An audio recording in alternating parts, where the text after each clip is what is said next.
When I was first diagnosed, my kids were 3 and 13.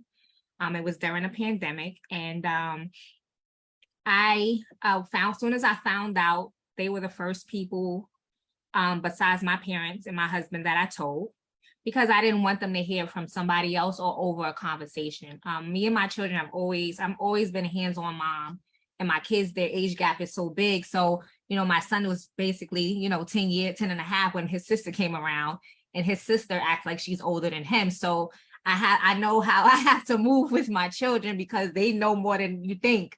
And my son, the conversation I had with him was very different than with my daughter. But I spoke with him and I explained to him what it was. And I also, let him know, what was going to be happening soon, because, triple negative, I was first diagnosed with stage 1 triple negative. At the time, there really weren't any options besides ACT. And they wanted to start immediately. And I knew that was the most intense, type of chemotherapy. I was going every other week.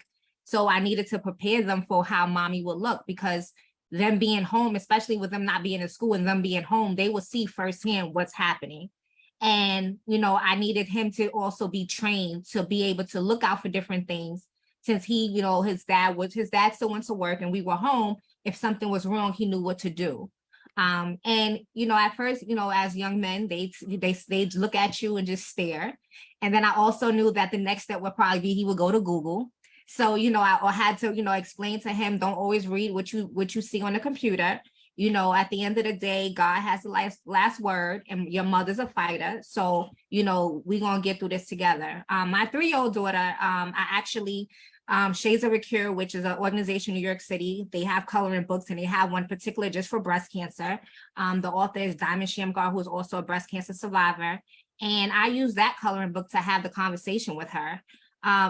Even at 3, my daughter was my little homegirl, my best friend. So I knew that because I had my breast moved before chemotherapy, my daughters would come in the bathroom with her chair, and we have girl talk while I'm in the shower or while I'm in the tub. So she's going to see mommy with one breast, and she's going to be like, sis, what's going on? What's happening here? And, she's going to ask those questions. So I didn't want her to fear what she saw.